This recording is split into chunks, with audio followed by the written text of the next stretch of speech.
May I request everybody to settle down, please? The people at the back will have to see the program also. This is a very, very special occasion.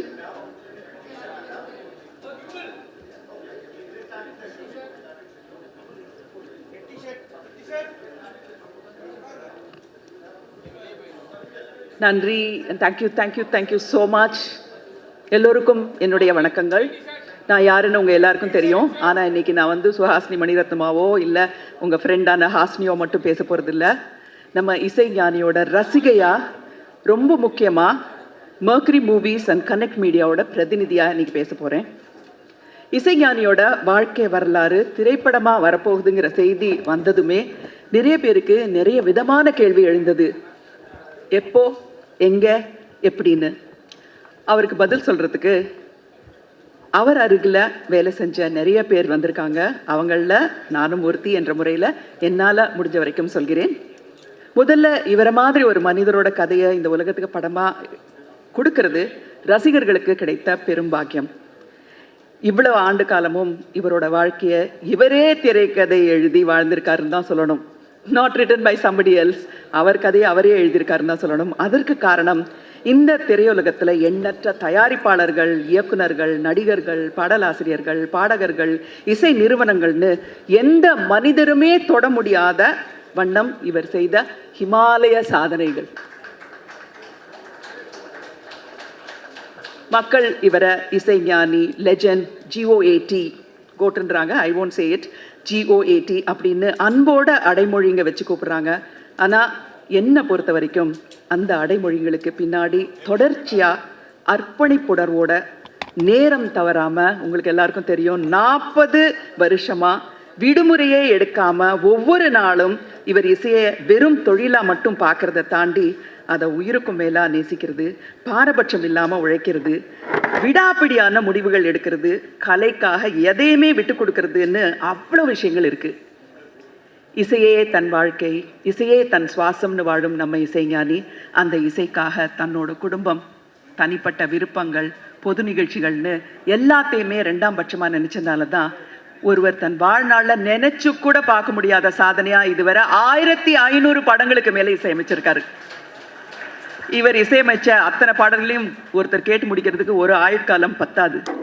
உலகம் முழுக்க இருக்கிற உங்களோட கோடிக்கணக்கான ரசிகர்கள் சார்பாக சொல்கிறேன், உங்களுடைய கதையை படமாக நீங்கள் அனுபவித்ததுக்கு யூனிட் மொத்தமும் உங்களுக்கு மனப்பூர்வ நன்றி சொல்லணும். இது வெறும் படமாக இருக்க போகிறதில்ல, ஒரு பொக்கிஷமாக, பெருமையாக, காலத்துக்கும் பாதுகாப்பாக அடுத்தடுத்த தலைமுறைகளுக்கும் கண்டிப்பாக எடுத்துகிட்டு போகும். உங்களோட வேலை செய்கிற வாய்ப்பு கிடைச்ச எத்தனையோ பேர் அதை பாக்கியமாக நினைக்கிறோம். அதே மாதிரி உங்களை பற்றி உண்மையாக தெரிஞ்சால் பல பேரில் ஒருத்தருங்கிற முறையில் சொல்கிறேன், இந்த உலகத்தில் ஒரே இசைஞானி தான். உங்களுக்கு மாற்றா எந்த மனிதரும் கிடையவே கிடையாது. உங்களை இசைஞானியாக மட்டுமல்ல, கிட்டத்தட்ட கடவுளுக்கு நிகராகவே நேசிக்கிற உங்கள் அன்பு இசை ரசிகர்களுக்கு இன்னும் நிறைய இசை விருந்து படைக்கிறதுக்கான திட்டங்கள் நீங்கள் நிறைய வச்சுருக்கீங்கன்னு கேள்விப்பட்டோம். அது என்னன்னு தெரிஞ்சுக்கிறதுக்கு ரொம்ப ஆர்வமாக காத்துட்ருக்கோம். இன்னும் பல ஆண்டுகள் நீங்கள் சுவாசிக்கிற இந்த இசை வாழ்க்கை தொடரணும். அதை கேட்டு எங்களை போல கோடிக்கணக்கான ரசிகர்கள் தங்கள் கவலையை மறந்து சந்தோஷமாக காலத்துக்கும் லயிக்கணும்னு நானும் உங்கள் ரசிகர்கள் சார்பாகவும் மர்க்கரி அண்ட் கனெக்ட் மீடியா சார்பாகவும் வாழ்த்துக்களை தெரிவிச்சுக்கிறேன். முதல்ல இன்னைக்கு பேச போகிறவங்க லேடிஸ் ஃபர்ஸ்ட் அப்படின்னு சொல்லுவாங்க. அவங்க அளவுக்கு அவ்வளோ அழகாக தமிழை என்னால் பேச முடியுமான்னு தெரியல, இருந்தாலும் ட்ரை பண்ணுறேன். பண்ணைப்புறம் தந்த இசைத்தென்றல், வழிப்பயண களைப்பை போக்க வந்த இசையமுது, என்றைக்கும் நிலைத்து நிற்கும் இளையராஜாவின் இசை பாமர மக்களுக்கு தேவகானம், இசை தெரியாதவனின் மனதில் கூட ராகதீபம் ஏற்றி வைத்த ஒளி விளக்கு. இவர் இசைக்கு இல்லை ஈடு. சுயம்புவாக பிறந்த இசை தேவன் இளையராஜா, மக்கள் உள்ளத்தில் அவர் இசை சக்கரவர்த்தி. பாரதி பாஸ்கர், தமிழறிஞர், ஸ்காலர் அண்ட் சரித்திர ஆய்வாளர் பாரதி பாஸ்கரை அழைக்கிறேன். எல்லாருக்கும் வணக்கம்.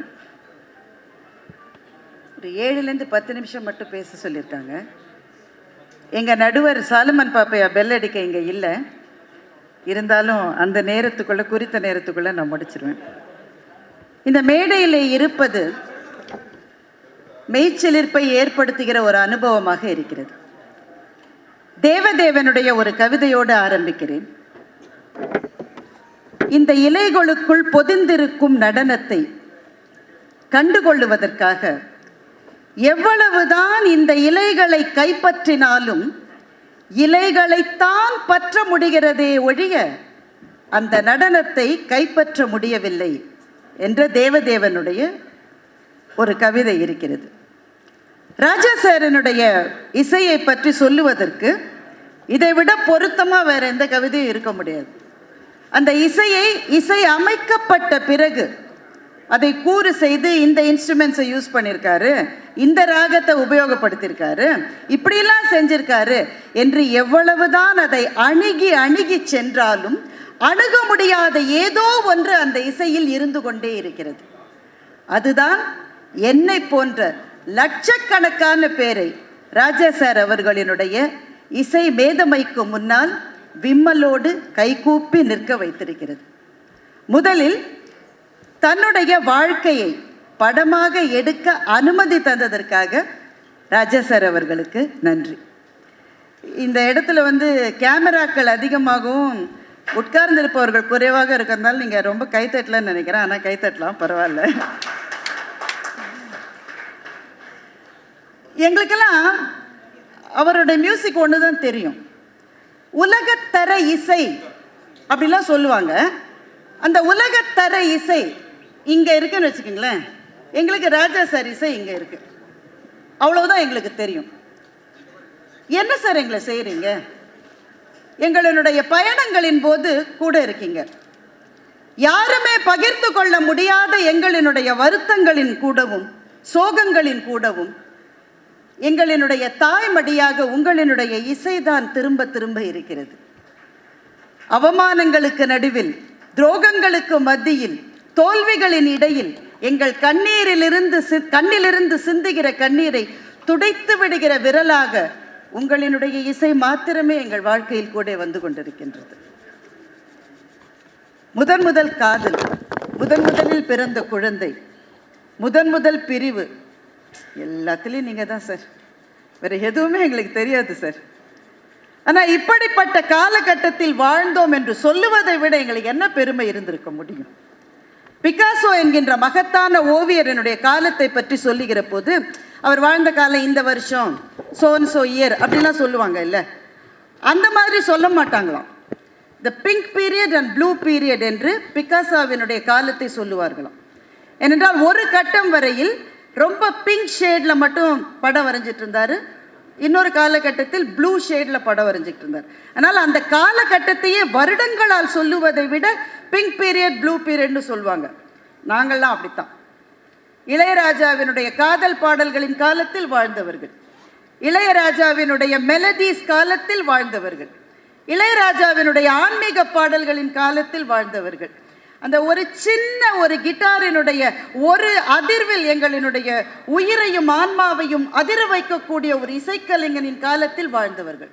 அவ்வளவுதான். நாங்கள் இந்த பெரும் பேரு கிடைச்சிருக்குன்னு எங்களுக்கெல்லாம் ரொம்ப கர்வமாக இருக்கு, ரொம்ப பெருமையாக இருக்கு.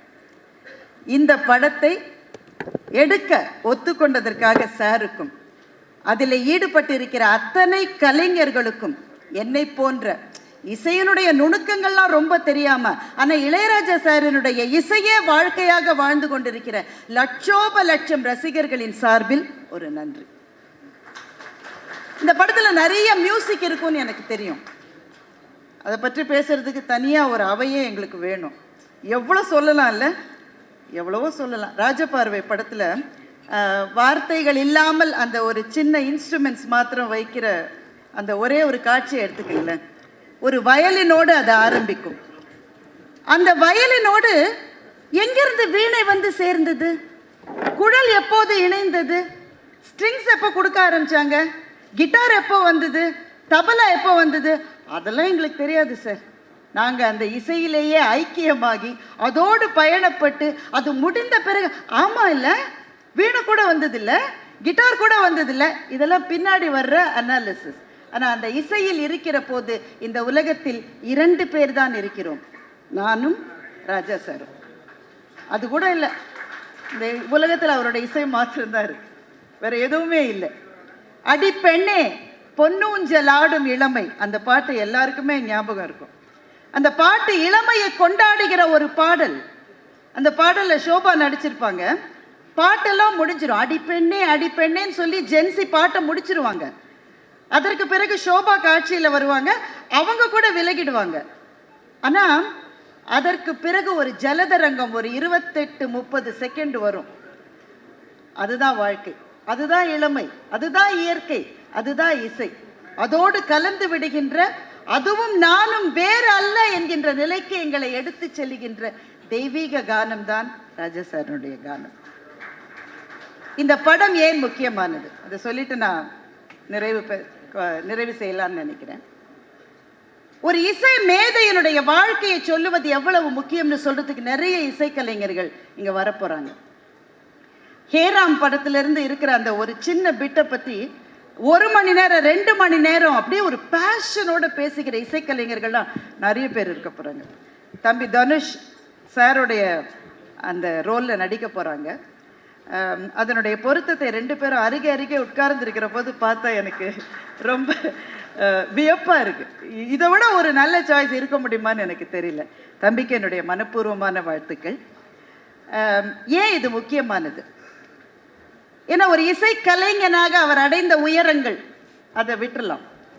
ஆனா ஒரு கிராமத்து மனிதனாக கிளம்பி தனக்குள்ளே இசையை தவிர வேறு எதையுமே கொண்டிராத, யாராலும் உதவி செய்வதற்கு வழியில்லாத ஒரு ஒற்றை இளைஞனாக, அல்லது ஒரு 2-3 இளைஞர், அவர் தம்பி இருக்காங்க, பாரதி ராஜா சார் இருக்காங்க, இவர்கள் 3-4 பேராக யாரும் தூக்கிவிட இல்லாமல் தமிழகத்தின் தலைநகரத்துக்கு வந்து தன்னுடைய உழைப்பால் அர்ப்பணிப்பால் மாத்திரமே தமிழ்நாட்டின், இந்தியாவின், உலகத்தின் இசை அரங்குகளை வியக்க வைக்கிற, மலைக்க வைக்கிற ஒரு மனிதனுடைய வெற்றியை இந்த படம் சொல்ல போகின்றது.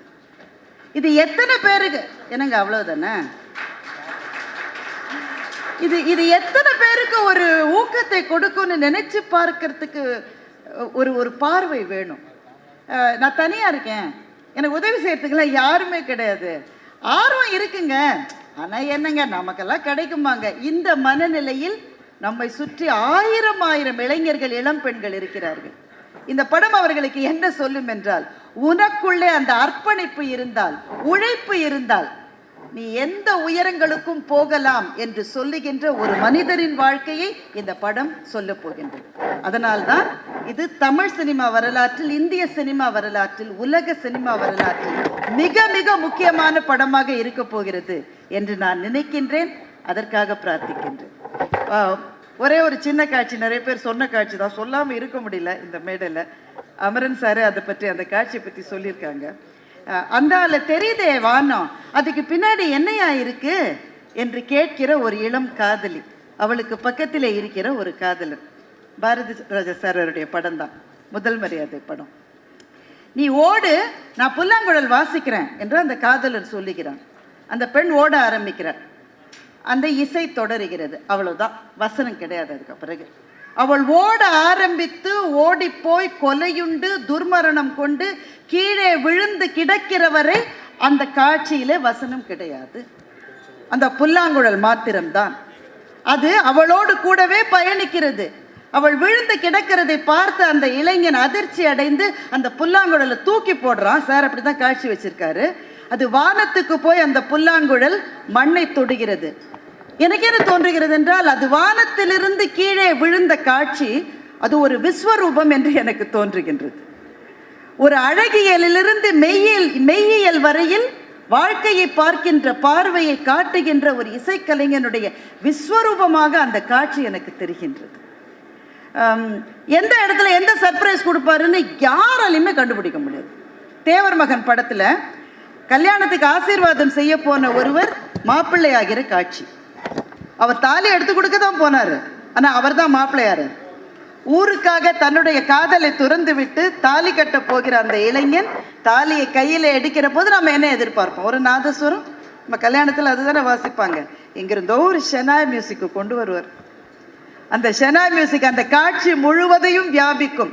அந்த இளைஞனின் மனசுக்குள்ளே இருக்கிற ஒரு சோகம், ஆனா இதை ஊருக்காக நான் செய்யறேன் அப்படின்னு அவன் தனக்குத்தானே அந்த இளைஞன் வரவழைத்துக் கொள்ளுகிற தைரியம், இதெல்லாம் வார்த்தைகள் இல்லாமலேயே அந்த ஷெனாய் இசை நமக்கு கொடுத்து கொண்டே இருக்கும். ஒரு தீபாவளி அன்று இரவு எங்கள் வீட்டினுடைய மொட்டை மாடியில் குழந்தைகளோடு உட்கார்ந்து கொண்டு வானத்தில் வெடித்து சிதறுகின்ற ஒளியை உமிழ்கின்ற அந்த வான வேடிக்கைகளை பார்த்து கொண்டு தென்றல் வந்து தீண்டும் போது என்ன வண்ணமோ மனசுல என்கின்ற ராஜா சாரனுடைய பாடலை நான் கேட்டேன். அப்போ நினச்சிக்கிட்டேன், இதுக்கப்புறம் எதுக்கு வாழ்க்கையில் வேறு எதுவுமே வேணாம், இது போகிறோம்.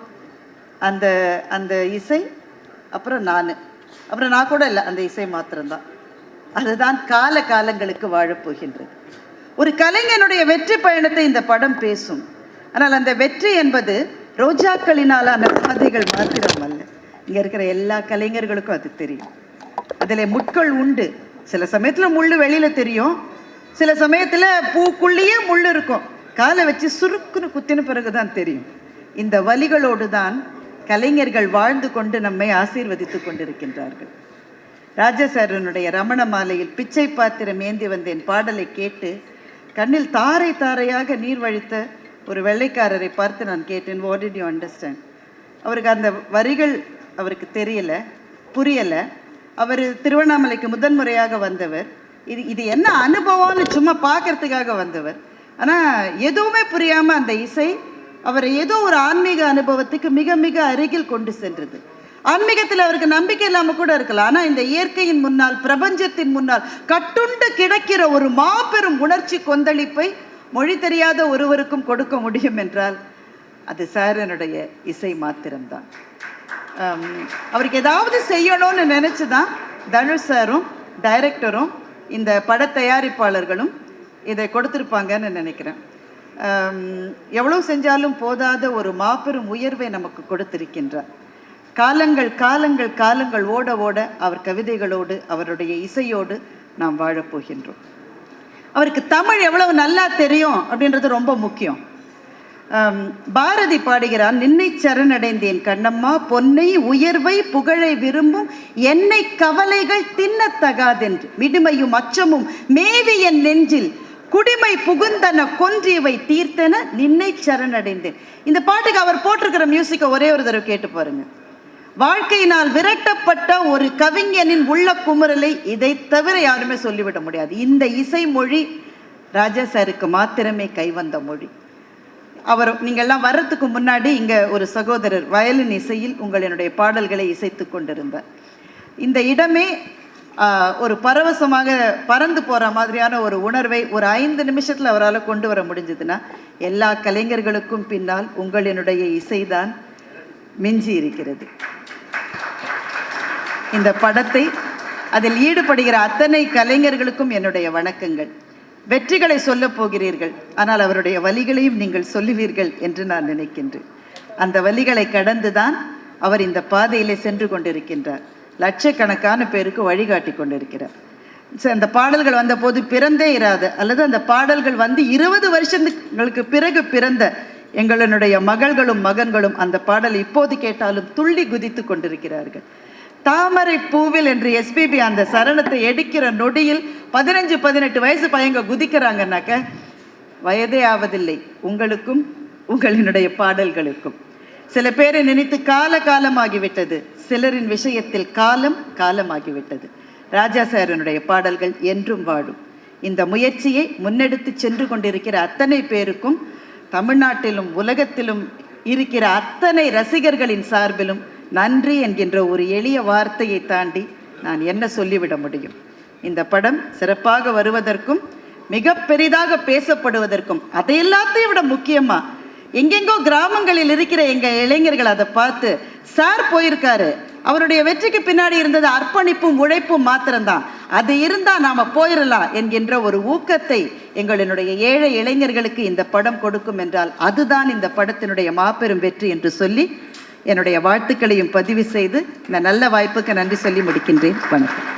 பாரதி பாஸ்கர் அவர்களே, ஒரு பெண் தமிழாழ்வர் இவ்வளோ அழகாக இளையராஜா சாருடைய படங்கள் அதோடு அவங்களுடைய பாதிப்பை பற்றி பேசினதில் எந்த விதமான வியப்பும் இல்லை.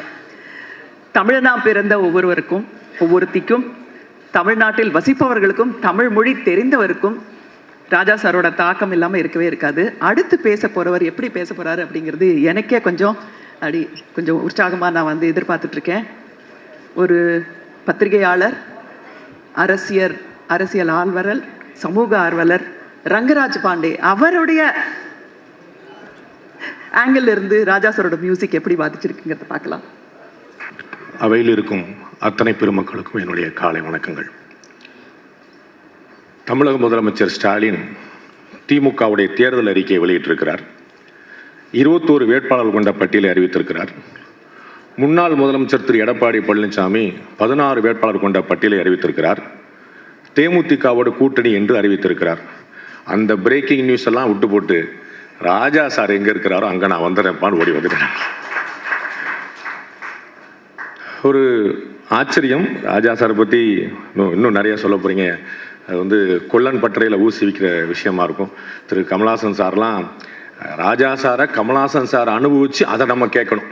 அதுதான் அந்த அது அனுபவம் அப்படி இருக்கும். ஏன்னா இசையை வார்த்தையாக்குவது அவ்வளோ சுலபம் இல்லை. திரு கமலஹாசன் சாருக்கு நிறைய லாபகமாக சாத்தியம். அண்டு பாரதிராஜ் சார் பாரதி மாமா சொன்ன மாதிரி எவ்வளவு காட்சிப்படுத்தலை எப்படி பின்னி படம் எடுத்திருப்பாங்க. அது அந்த இசையை எப்படி கொண்டு வந்திருப்பாங்க. நிறைய வியப்பு பார்த்துட்டே இருக்கும். ராஜா சாருடைய பயோபிக் வரப்போகுது அப்படின்னோடனே நான் அது ஒரு பெரிய சேலஞ்ச் ஆச்சு அப்படி தான் நினைக்கிறேன். ஏன்னா ராஜா சாருடைய இசையை கேட்பது ரொம்ப ஈஸி, சுலபம், ரசனை, சுகம். ராஜா சாரை ஹேண்டில் பண்ணுறது ரொம்ப கஷ்டம். அது சாரை அது அவருடைய கதை அப்படிங்கும் போது அதுக்கு முன்னாடி எவ்வளோ டிஸ்கஷன் நடக்கும், எங்கே ஆரம்பிக்குன்னா அந்த கதை ஒரு கதை இல்லை, ஒரு பொன்னியின் செல்வன் மாதிரி ஒரு சகாப்தம். அது எத்தனை வால்யூம் போட்டாலும் தாங்காது. இப்போ அதுக்குள்ளே எப்படி கொண்டு வந்திருக்காங்கன்னு அந்த டைரக்டருடைய ஸ்க்ரீன் பிளே நான் நினச்சி பார்க்குறேன். அது ஒரு கற்பனை கேட்டாத ஒரு ஆச்சரியமாக இருக்குது. எதிர்பார்ப்புகள் பயங்கரமாக இருக்கும் அப்படிங்கிறது மட்டும் எனக்கு கண் முன்னாடி தெரியுது. அண்டு தனுஷ் சார் கேட்க வேண்டாம். அந்த கமல் சாருக்கு பிறகு ஒரு சின்ன எக்ஸ்பிரஷனில் அவ்வளோ பெரிய டீட்டெயிலிங் காட்டக்கூடிய ஒரு மகா நடிகன். ரொம்ப ஆச்சரியமான ஒரு பிறவி. அவ்வளவு பியூட்டிஃபுல்லாக கொடுக்கக்கூடியவர். அவர் கட்டாயமாக ராஜா சாரை எப்படி கொண்டு வர போகிறாருங்கிறது பார்க்குறக்கு அந்த சேஞ்ச் ஓவர், அந்த டிரான்ஸ்ஃபர்மேஷன் பார்க்குறதுக்காக நம்ம காத்திருக்கிறோம். பயோபிக்னாலே ஒரு பெரிய சேலஞ்ச் தான் அப்படிங்கிற நம்ம பார்க்குறோம். நான் 2 செய்தி மட்டும் நான் நடைபெற நினைக்கிறேன். சாலமன் பாப்பியா சார் இல்லைன்னு சொல்லிட்டு அம்மா எக்ஸ்ட்ரா கொஞ்சம் 3 நிமிஷம் எடுத்தாங்க. நான் அந்த மாதிரி இல்லாமல் எனக்கு முன்னாடியே கொஞ்சம் முடிச்சிடணும்னு நான் பார்க்குறேன். ராஜா சாருடைய கதைகளில் பின்னாடி தேடி பார்த்தா நான் ஒரு செய்தியாளன், ஒரு பத்திரிகையாளருங்கிறனால அந்த செய்தியை மட்டும் அதை ஷேர் பண்ணி பார்க்குறேன். கொஞ்சம் அநேகமாக நான் கேள்விப்பட்டு வெளியில் வராத செய்தி. ராஜா சார் எப்படிப்பட்ட ஒரு முக்கியமான மனிதர், எப்படி வரலாற்றில் பதிவாக வேண்டிய ஒரு மனிதர், எப்படி இதற்கு முன்னும் பின்னும் இல்லாத ஒரு வரலாறு இல்லாத மனிதர் அப்படின்னா 2 முக்கியமான இன்சிடென்ட்களை சொல்லணும். ஒன்று, உங்களுக்கெல்லாம் பிரபலமாக தெரிஞ்ச சினிமா துறையில் ரொம்ப பெரிய கிட்டத்தட்ட ஒரு 6 மாதம் ஏற்பட்ட திரைத்துறையில் நடந்த ஸ்ட்ரைக். அந்த ஸ்ட்ரைக் அறிவிக்க போகிறாங்க. அது எத்தனை நாளில் முடியும், எப்போ முடியும்னு தெரியாது. ஒட்டுமொத்த துறையிடமும் சேர்ந்து அந்த ஸ்ட்ரைக்கை நடத்துது. அப்போ பிரசாத் ஸ்டுடியோவில் ராஜா சாருடைய அலுவலகத்துக்கு முன்னாடி சார் அந்த 7:30 மணிக்கு தன்னுடைய ஆரம்பிச்சுட்டு அப்புறம் டிஃபன் பிரேக்குக்காக வெளியே வர்றாங்க.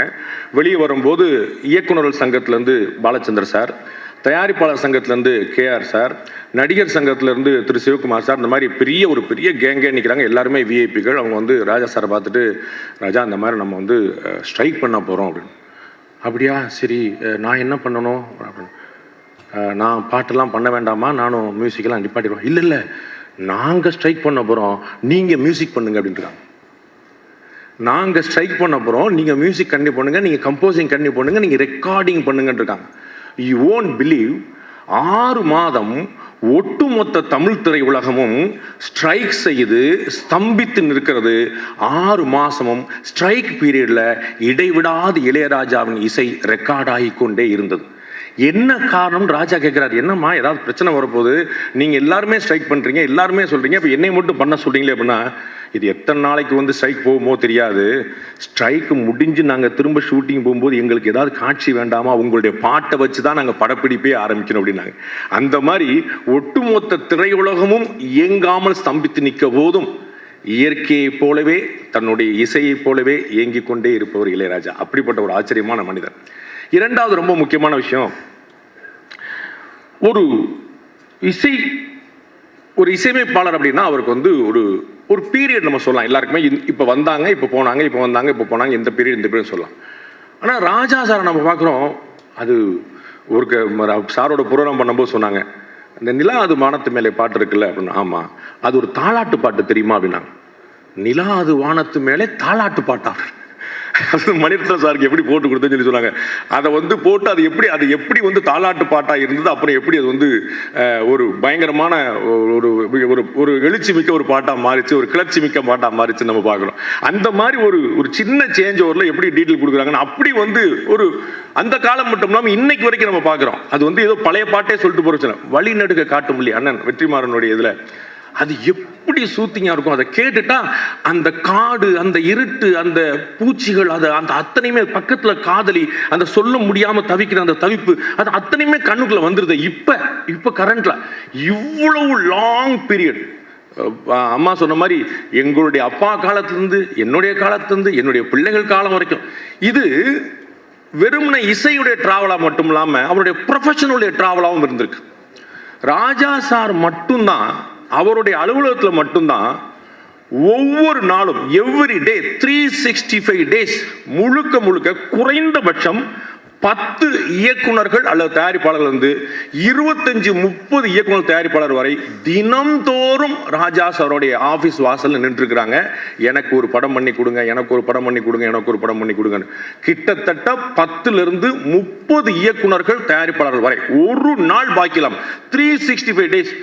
இது வந்து ஒரு 15-20 வருஷத்துக்கு மேல நடந்துகிட்டு இருந்த விஷயம். ஒரு நாள் 2 நாள்ல எவ்ரி டே கற்பனை பண்ணும். ஒரே தீபாவளியில 3 படங்கள், ஒரே தீபாவளியில ஒன்னு ஆன்மீக படம், ஒன்னு கிரைம் படம், ஒன்னு சோசியல் படம், இப்படி நிறைய விஷயம். ராஜா சாருடைய இசையில மட்டும் இல்ல, அவருடைய ப்ரொஃபஷன்லயும் ஒரு மெஷின் போல, ஒரு மேக்னெட் போல, ஒரு மெஜிஷியன் போல அது என்னவாறலாம் இருந்திருக்காருங்கிறது சொல்லவே முடியல.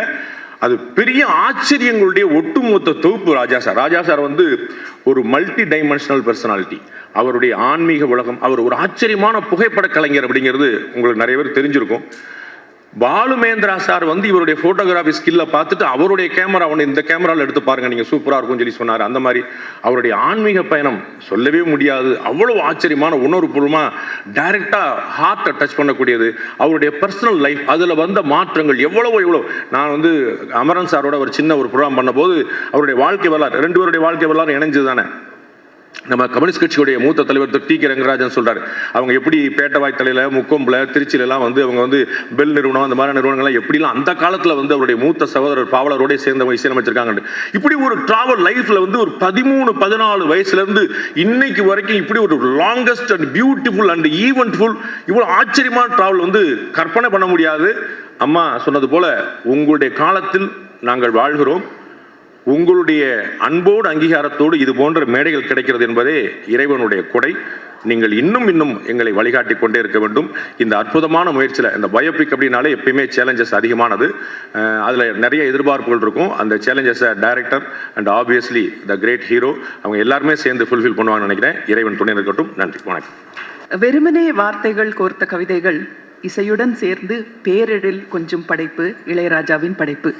அந்த படைப்பில் எத்தனை இயக்குனர்கள் இருக்காங்க. தேவராஜ் மோகன்லேருந்து ஆரம்பித்து பாரதி ராஜா, பாலச்சந்தர், பாலு மகேந்திரா, எல்லாரும் இங்கே ஆர்.வி. உதயகுமார் வந்திருக்காரு. அவரை போல் அடுத்த ஜெனரேஷன் டைரக்டர்ஸ் அவரோட அந்த நோஸ்டாலஜியோட அவரோட ஒர்க் பண்ணும்போது இருந்த அனுபவமே அலாதியானது. அவருடைய சமீபத்தில் அவரோட சேர்ந்து பணியாற்றிய வெற்றிமாறன் அவர்களை அழைக்கிறேன். ஓகே, எல்லாருக்கும் வணக்கம். 2 பேரும் நிறைய பேசிட்டாங்க. நம்ம ரசிகர்களாக ராஜா சார் மியூசிக்கை கேட்டு வளரும்போது என்னெல்லாம் நமக்கு தோணுமோ அதெல்லாம் அவங்க சொல்லிட்டாங்க. எனக்கு வந்து ராஜா சார் மியூசிக் பற்றி எப்போ கேட்டாலும் வந்து நான் ஒன்று தான் சொல்லுவேன். அது வந்து எங்கள் அம்மாவுடைய அன்பு மாதிரி. It's a constant, it never changes. நமக்கு வாழ்க்கையில் நிறைய என்னென்னவோ மாற்றங்கள் வந்தாலும் அவர் மியூசிக் நமக்குள்ளே ஏற்படுத்துகிற அந்த உணர்வு வந்து எப்போதும் அப்படியே தான் இருந்திருக்கு. ராஜா சாரோட பழகிறதும் ஒர்க் பண்ணுறதும் வந்து இது அவர் சொன்னதுக்காக சொல்கிறேன், நான் ரங்கராஜ் சொன்னதுக்காக சொல்கிறேன். அவ்வளோ இலகுவாக, அவ்வளோ எளிமையாக, எந்த விதமான கான்ஃப்ளிக்டோ ஒரு மிஸ் அண்டர்ஸ்டாண்டிங்ஸோ அல்லது கன்ஃபியூஷன்ஸோ இல்லாமல் நீட்டாக ஸ்மூத்தாக அவ்வளோ ஃப்ரெண்ட்லியாக இருக்கும். ஃப்ரெண்ட்லின்ற டேர்ம் நான் ஏன் யூஸ் பண்ணுறேன்னா, he treats me as an equal. ஒரு டைரக்டரை அவர் அப்படி தான் பார்க்குறாரு. அவர் முதல் படத்துக்கு மியூசிக் பண்ணும்போது எனக்கு 1 வயசு. ஸோ ஆனால் என்னோட அவர் பேசும்போது படம் பார்த்துட்டு என்கிட்ட சொன்னார், நான் சஜஷன்ஸ் சொல்லலாமா அப்படின்னு கேட்டார்.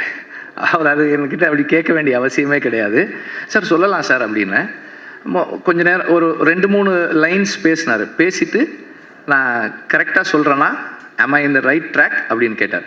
எஸ் சார் கரெக்டாக இருக்குது சார், கண்டினியூ பண்ணட்டுமா அப்படின்னாரு. எஸ் சார் அப்படின்னு அதுக்கப்புறம் தான் சொன்னார். சொல்லிட்டு ஆஸ் அ மியூசிக் டைரக்டர் இது எனக்கு தோணுது, உனக்கு என்ன ஃபீல் பண்ணுறியோ நீ அதை பண்ணு அப்படின்னு சொன்னார்.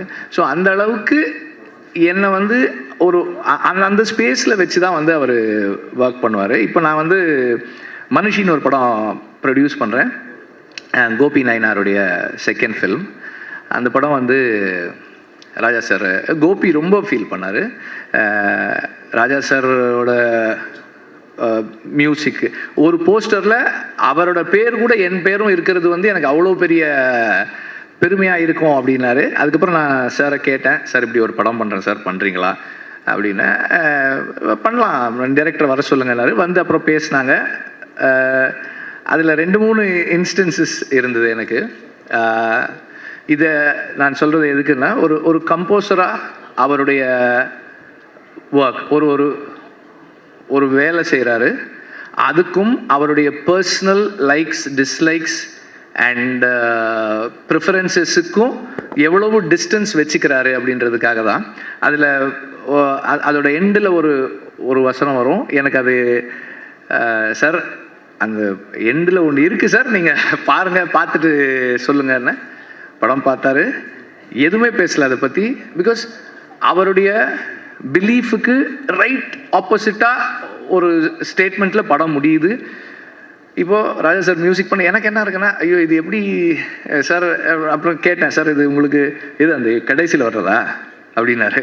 ஆமாம் சார், அந்த அந்த அந்த ஒரு லைன் அப்படின்னா அது பண்ணிடலாம் அப்படின்னாரு. ஒன்றுமே சொல்லலை. அதுக்கு ரொம்ப பியூட்டிஃபுல்லாக ஒரு மியூசிக் கம்போஸ் பண்ணி அதை பண்ணார். அப்புறம் அதில் ஒரு ஒரு ஒரு போலீஸ் ப்ரொசீஜரல் சீன், அது ஒரு சாதாரண ஒரு போலீஸ் ப்ரொசீஜர். அது வாங்க உட்காருங்க, இது பண்ணுங்க அது பண்ணுங்க அப்படி ஒரு சீனு. அந்த சீனை ராஜா இது அவரோட ஒர்க் பண்ண எல்லாருமே சொல்லியிருக்காங்க, நானும் சொல்லணுன்றதால இதை சொல்கிறேன். அது வந்து ஒரு அவ்வளோ ஒரு ஒரு ஒரு ஹியூமன் ஸ்டோரியாக மாற்றுறது இருக்கு இல்லையா, ஒரு அந்த மியூசிக்கினுடைய பவர், அந்த மேஜிக். அப்புறம் ராஜா சார் பேக்ரவுண்ட் ஸ்கோர் பண்ணும்போது நம்ம போய் உட்காந்து பக்கத்தில் பார்க்குறோம். அவர் ஏதோ பண்ணிகிட்டே இருப்பார். இது இப்போ ப்ளே பண்ணி நான் ரெக்கார்ட் பண்ணிகிட்டே இருப்பேன். அவர் பண்ணுறதெல்லாம் வீடியோவில் எடுத்துகிட்டே இருப்பேன். அவர் பண்ணுற ஈஸ் பார்க்கும்போது நமக்கு என்ன தோணும்னா, இது ரொம்ப ஈஸி போல் இருக்கே இது. அவர் உட்காந்து அப்படியே பண்ணுவார். இப்போ ப்ளே பண்ணு, அப்படி ஒரு மெஸ்மரைசிங்காக இருக்கும். ஓ இவ்வளோ ஈஸி தானே, நம்ம பண்ண கூட பண்ணிடலாம் போல் இருக்கே அப்படின்ற மாதிரி எஃபர்ட்லெஸ்ஸாக ஒரு மியூசிக்கை கொண்டு வந்து ஒரு சாதாரண காட்சியை அப்படி மாற்றக்கூடிய ஒரு மெஜிஷியன். மியூசிஷியன்றதோட ஒரு மெஜிஷியன் தான் என்னுடைய பார்வையில், நான் அவரை பக்கத்தில் இருந்து பார்த்ததில்ல. அதே மாதிரி பல பேர் சொல்லியிருக்கிற அதே விஷயந்தான். இப்போது விடுதலைக்கு வந்து ஒரு சாங் அப்படின்னு கேட்டால் 2 டியூன் நல்லாயிருக்கு, இன்னொன்று பண்ணலாமா, இன்னொன்று பண்ணுறாரு, அதுவும் ஒரு 5 டியூன் பண்ணிட்டார் ஒரு சாங்குக்கு. அப்போ ஒரு சாங் இருக்க வேண்டிய இடத்துல 3 சாங் ஆயிடுச்சு படத்தில். அந்த மாதிரி என்னை வந்து அவ்வளோ தனக்கு அவ்வளோ நெருக்கத்தில் அலோவ் பண்ணி he is letting me see himself. அவரோட பேசுறது, அவரோட எக்ஸ்பீரியன்ஸஸை ஷேர் பண்ணிக்கிறது, இதெல்லாம் அவ்வளவு என்ரிச்சிங்காக இருக்குது எனக்கு as a person. And as a film maker அவர் அந்த ஒரு ஃபில்மை அண்டர்ஸ்டாண்ட் பண்ணிக்கிறது, அப்ரோச் பண்ணுறது, and way he treats background score for a film. ஒரு சீன் பார்த்துட்டே இருந்தார். அவர் நோட்ஸ் எழுத ஆரம்பிக்கும் போது சொன்னார், அந்த சீன் ரொம்ப நல்லா இருக்குது, அதனால் அதை அப்படியே விட்டுருவோம், மியூசிக் வேண்டாம் அப்படின்னாரு. இதெல்லாம் வந்து எனக்கு நார்மலாக நம்ம இது வரைக்குமான அனுபவம் வந்து ரொம்ப நல்லாயிருக்கு, நம்ம இன்னும் நல்லா ஒரு மியூசிக் பண்ணணும் அப்படின்றது ரொம்ப நல்லாயிருக்கு. Let us stay away, let us give the space for silence அப்படின்றது, இதெல்லாமே வந்து ரொம்ப ஸ்பெஷலானது. These are all my personal experiences. And Raja சாருடைய லைஃபை படமாக எடுக்கிறது அப்படின்னும் போது it's a big documentation of a nation. இந்த நாட்டினுடைய அவர் ஒர்க் பண்ணிக்கிட்டு இருக்க இந்த 40+ years ப்ளஸ் அவர் அந்த பாயிண்ட்டுக்கு வர்றதுக்கு முன்னாடியான 40 years, இவ்வளவு காலங்களையும் ஒரு நாட்டினுடைய வரலாற்று பதிவாக அவருடைய இசையில் நாம் கொண்டு வந்து சேர்க்குறோம். Because film music is or bookmarks of life. ஒரு பாட்டை கேட்டால் ஒரு அனுபவம் வரும். எனக்கு வந்து தேவர் மகன் சாங் கேட்டால், நானும் என் ஃப்ரெண்டும் வந்து ஒரு ராணிப்பேட்டிலேருந்து வெள்ளூர், எனக்கு அப்போ ஜாண்டிஸு, வீட்டில் உட்கார வச்சுருந்தாங்க. எங்கள் அம்மாவுக்கு தெரியாமல் சைக்கிள் எடுத்துக்கிட்டு போனோம். அங்கேருந்து போய் அந்த படத்தை பார்த்துட்டு திருப்பி வந்தோம். எனக்கு அது ஞாபகம் வரும், தேவர் மகன் சாங். ஸோ என்னோடய லைஃப்பில் முக்கியமான events, I mean not my own life but everybody's life, நமக்கு ஃபில்ம் மியூசிக் வந்து லைஃப்பை, ஈவெண்ட்ஸை, பர்சனல் ஹிஸ்ட்ரியை மார்க் பண்ணுற புக் மார்க்ஸாக இருக்கிறது வந்து ஃபில்ம் மியூசிக் நமக்கு. அப்போ அந்த மாதிரி இன்றைக்கி இருக்கிற இங்கே இருக்கிற எல்லாருடைய வாழ்க்கையிலும் ஏதோ ஒரு விதத்தில் அவங்களோட பர்சனல் ஹிஸ்ட்ரியில் ராஜா சாரோட மியூசிக் இருக்குது. அவரோட லைஃப் ஒரு ஃபில்மாக ஆகுது அப்படின்னும் போது it is our own films also being mat. இப்போது நான் ரொம்ப விரும்பி கேட்ட ஒரு பாடல், என் வாழ்க்கையில் ரொம்ப முக்கியமான பாடல், அது உருவானதை அந்த படத்தில் நான் பார்க்கும்போது என் வரலாறும் அந்த பாடல் இருக்குது. அதனால் வந்து இது Tamil music, Tamil film music கேட்டு வளர்ந்த அத்தனை பேருடைய படமாகவும் இது இருக்கும். அண்ட் இந்த படத்தில் ஏதாவது ஒன்று நானும் இதில் ஏதாவது ஒரு விதத்தில் கான்ட்ரிபியூட் பண்ணுறதுல வந்து ரொம்ப பேஷனட்டாக இருக்கேன். ஏதாவது ஒரு விதத்தில் பண்ணணும் அப்படின்றது ரொம்ப விருப்பமாக இருக்கேன். And Arun, it's a big gift that is been given to you. I wish you all the very best. And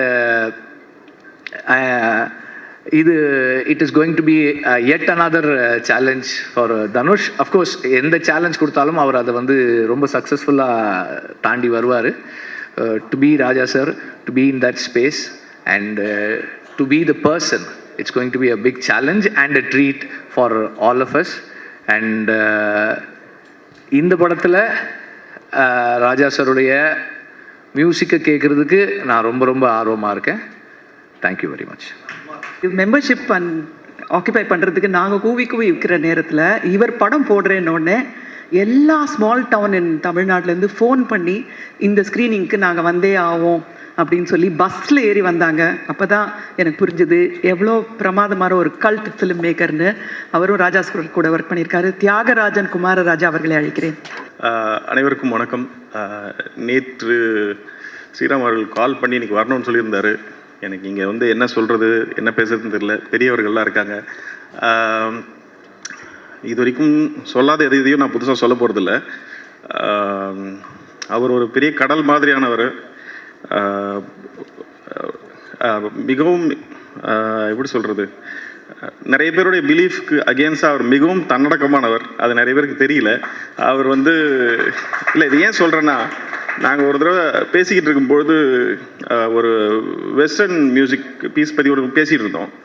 அப்போ அவர் வந்து அதெல்லாம் பெரிய ஒர்க் அப்படி சொல்லியிருந்தார். நான் வந்து உங்களால் முடியாததெல்லாம் ஒன்றும் இல்லை அப்படின்னா, அவர் சொன்னார், இல்லை இல்லை, நமக்கு நம்மளுடைய உயரம் தெரியணும், எனக்கு என்னோடய ஹைட்டு தெரியும் அப்படின்னு சொன்னார். ஸோ இது ஒரு பாயிண்ட்டு. நான் இந்த வரும்போது கூட யோசிச்சிருந்தேன் என்னெல்லாம் சொல்லான்ட்டு. பட் நிறைய இருக்குது அவரை பற்றி சொல்கிறதுக்கு.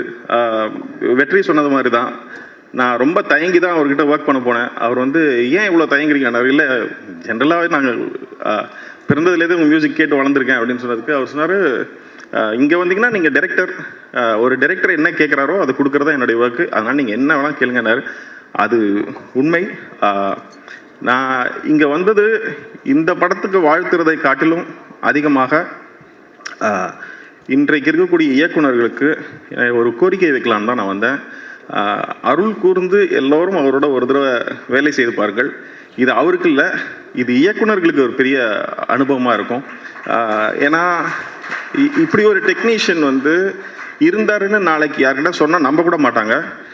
உங்களுக்கு அவரோட ஒர்க் பண்ணி பார்த்தா தான் அந்த அனுபவம் புரியும். எனக்கு அந்த அனுபவம் கிடைச்சதுனால சொல்கிறேன். அப்புறம் வரும்பொழுது நிறைய யோசிச்சுட்டு பெரிய பெரிய ஆசைகளோடு வாங்க. ஏன்னா அவர் ஒரு வனதேவதை மாதிரி எது கேட்டாலும் கொடுக்கறதுக்கு தயாராக இருக்கார். நாம் பெருசாக கேட்டால் அவர் பெருசாக கொடுப்பார். அதனால் அனைவரும் வந்து அவரோட ஒர்க் பண்ணணும்னு நான் வேண்டி கேட்டுக்கிறேன்.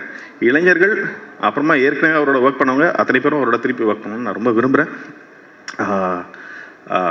அவ்வளோதான். மற்றபடி இந்த படம் நல்லா வரும்னு ரொம்ப நம்பிக்கை இருக்குது. ஏன்னா அவருடைய வாழ்க்கையில் ஏகப்பட்ட சுவாரஸ்யமான சம்பவங்கள் இருக்குது. நான் அவருடைய ஒர்க் பண்ணும்பொழுது அதிக நாள் ஒர்க் பண்ணதான் நான் தான் நினைக்கிறேன். ஏன்னா ஒரு மாதம் தினம் போய் அவரோட உட்காந்துக்குவேன். 10 நிமிஷம் தான் ஒர்க் பண்ணுவோம். பட் நிறைய கதைகள் கேட்டிருக்கேன் அவர்கிட்ட. ஸோ அந்த கதைகளில் நிறைய விஷயங்களை அருண் படமாக எடுப்பார்னு நினைக்கிறேன். இந்த படம் எப்படி எடுப்பாங்கன்னு நான் ரொம்ப தயங்கி இருக்கும்பொழுது ஏகப்பட்ட விஷயங்கள் இருக்குது அப்படின்னு நான் நினச்ச பொழுது இந்த மலைப்பெல்லாம் இல்லாமல் இந்த மாதிரி தயக்கங்களை பற்றியெல்லாம் பெருசாக கவலைப்படாத ஒரு டைரக்டர் இருக்கார். அதனால் அவர் அருண் அதை பண்ணிடுவார்னு நினைக்கிறேன். அப்புறம் எந்த பாத்திரத்தை கொடுத்தாலும் சிறப்பாக செய்யக்கூடிய நடிகர் இருக்கிறார். அவர் அதை சிறப்பாக செய்வார்னு நினைக்கிறேன். இந்த படம் வெற்றியடைய வாழ்த்துக்கள். நன்றி, வணக்கம். மேஸ்ட்ரோ, இசைஞானி, ராகதேவன், இன்னும் என்னவெல்லாம் சொல்லியோ அழைக்கப்படுகிறாய் நீ. பொயட்ரின்றதுனால நீன்னு சொல்கிறேன், கொச்சுக்காதீங்க. ஞானிகள் அல்லர் நாங்கள், எங்களுக்கு இசையும் தெரியாது ராகமும் தெரியாது. குழந்தைகளுக்கெல்லாம் அன்பு என்றால் என்னவென்று தெரியுமா? தெரியாது. ஆனால் அம்மாவென்றால் என்னவென்று தெரியும். அதுபோன்றே நாங்கள் யாவரும். எங்களுக்கு இசை என்றால் ஏதும் தெரியாது. ஆனால் உன்னை தெரியும், உன்னை மட்டுமே தெரியும், உன் இசை மட்டுமே தெரியும்.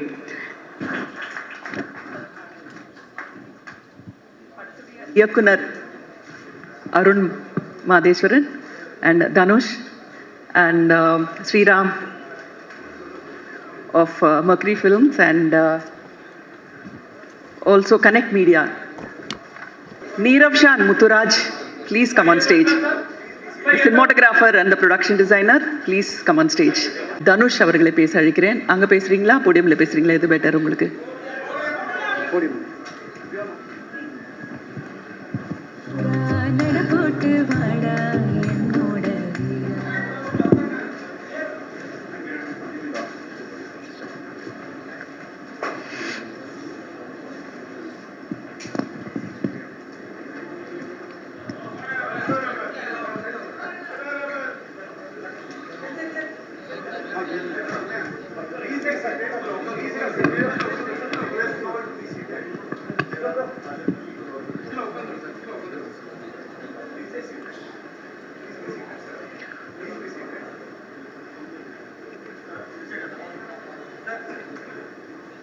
இசைஞானி இளையராஜா சார் அவர்களுக்கும் உலகநாயகன் கமல் சார் அவர்களுக்கும் என் நண்பர் வெற்றிமாறன் அவர்களுக்கும் என் செல்லம் பாரதி ராஜா சார் அவர்களுக்கும் மற்றும் வாழ்த்த வந்திருக்கும் அனைவருக்கும் என்னுடைய வணக்கம்.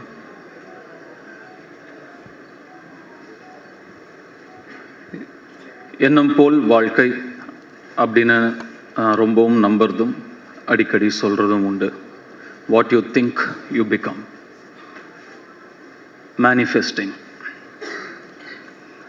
நம்மள பல பேர் இரவு தூக்கம் இல்லைன்னா இளையராஜா சாரோட பாட்டை அப்படியே கேட்டுட்டு எதமாக மெய் மறந்து தூங்குவோம். ஆனால் நான் பல இரவுகள் இளையராஜா சாராகவே நடித்தா எப்படி இருக்கும்னு என் மனசில் நடித்து பார்த்துட்டு படுத்துகிட்டே இருந்திருக்கேன் தூக்கம் இல்லாமல். மேனிஃபெஸ்டிங். நான் 2 பேருடைய வாழ்க்கை வரலாறு தான் நடிக்கணும்னு ரொம்ப ஆசைப்பட்டேன். ஒன்று இசைஞானி இளையராஜா அவர்களுடையது, இன்னொன்று சூப்பர் ஸ்டார் ரஜினிகாந்த் அவர்களுடையது. ஒன்று நடக்குது. இது எனக்கு மிகப்பெரிய கர்வத்தை கொடுக்குது. இந்த இடத்துக்கு வர முடிஞ்சது, இந்த வாய்ப்பு எனக்கு கிடைச்சிருக்குங்கிறது. நான் இளையராஜா சாருடைய ரசிகன், பக்தன். அவருடைய இசைதான் எனக்கு துணை, மை கம்பேனியன். இது எல்லாருக்குமே பொருந்தும். அதை தாண்டி அவருடைய இசை எனக்கு ஒரு நடிப்பு ஆசானும் கூட. எனக்கு நடிப்புன்னா என்னன்னு தெரியாத காலத்திலேருந்து இப்போ வரைக்கும் ஒரு காட்சியை படமாக்கிறதுக்கு முன்னாடி அந்த காட்சிக்கு தகுந்த மூடில் இருக்கிற ஒரு இளையராஜா சாருடைய பாடலையோ பிஜிஎம்மையோ கேட்பேன். அந்த இசை அந்த காட்சியை எப்படி நடிக்கணும்னு எனக்கு சொல்லும். அதை அப்படியே உள்வாங்கி அந்த காட்சியில் நான் நடிப்பேன். வெற்றிமாறன் ஒரு சில தடவை இதை பார்த்துருக்காரு. நான் பண்ணுறத. இப்போவும் இது ஒரு பெரிய சேலஞ்ச், இந்த கதாபாத்திரத்தை நடிக்கிறது பெரிய சேலஞ்ச், பெரிய ரெஸ்பான்சிபிலிட்டி அப்படின்னு சொல்கிறாங்க. எனக்கு அப்படி தெரியல. ஏன்னா இப்போவும் அதே இசை எனக்கு சொல்லும் அதை எப்படி நடிக்கணும் அவராகவே அப்படின்னு. ஸோ இப்போ மேலே வரும்போது சார் நீங்கள் முன்னாடி போங்க, நான் அப்படியே உங்களை பின்னாடி ஃபாலோ பண்ணி வரேன்னு. நான் என்ன உனக்கு கைடா அப்படின்னு சார் கேட்டார். கைடு தான் சார், கைட் பண்ணிகிட்டே தான் வந்துட்டுருக்கீங்க இவ்வளோ வருஷமாக, நான் ஃபாலோ பண்ணி வந்துகிட்டே தான் இருக்கேன். ஏற்கனவே சொன்ன ஒரு இன்சிடெண்ட் தான், நான் திரும்பியும் சொல்கிறேன். நான் ஒரு பாடல் விடுதலைக்காக ரெக்கார்ட் பண்ண வரும்பொழுது சார் என்னை கேட்டாங்க, போய் பாடு அப்படின்னா. போகும்போது அவர் அங்கேயே இருந்தார். சார் நீங்கள் இங்கே தான் இருப்பீங்களா அப்படின்னு கேட்டேன். நான் என்றைக்கு உன் கூட இல்லை அப்படின்னு திருப்பி என்னை கேட்டார். ஆமாம் சார், என் அம்மா வயிற்றில் நான் இருக்கும்போதுலேருந்து நீங்கள் என் கூடயே தான் இருக்கீங்க அப்படின்னு நான் சொன்னேன். இப்போவும் அதுதான் உண்மை. கூடவே தான் இருக்கார், கூடவே தான் இருப்பார்.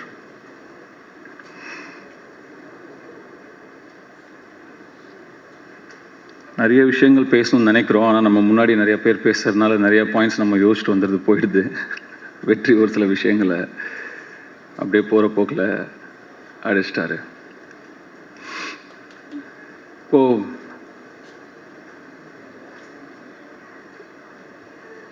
ஒரு ஆர்டிஸ்டாக நான் இதோ எனக்கு கிடைச்ச ஒரு மிகப்பெரிய அங்கீகாரமாக நான் நினைக்கிறேன். அந்த அழைப்பு இளையராஜா சார் கிட்ட இருந்தே எனக்கு வந்தது. இன்னும் எனக்கு ரொம்ப சந்தோஷத்தையும் நெகிழ்ச்சியையும் எனக்கு கொடுக்குது. இசையாகவே, இசை ஞானியாகவே, இசையின் கடவுளாகவே நடிக்கக்கூடிய வாய்ப்பை அந்த சிவன் எனக்கு கொடுத்துருக்காரு. அதை நினச்சி ரொம்ப நெகிழ்ச்சி அடைகிறேன்.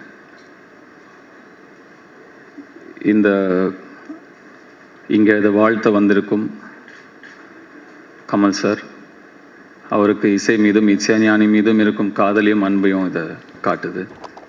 ரொம்ப நன்றி சார். அருண் நிறைய ப்ரெஷர் போடுறாங்கன்னு நினைக்கிறேன். எந்த ப்ரெஷரும் எடுத்துக்காதீங்க. இதை என்ஜாய் பண்ணி பண்ணுற ஒரு விஷயமாக தான் நான் பார்க்குறேன். இந்த ஒரு வரலாற்று சிறப்பு மிக்க ஒரு படைப்பில் நம்ம இருக்கோங்கிறத என்ஜாய் பண்ணணுமே தவிர நம்ம அதை ப்ரெஷர் எடுத்துக்கூடாது, சேலஞ்சாகவும் நினச்சக்கூடாதுன்னு நான் நினைக்கிறேன்.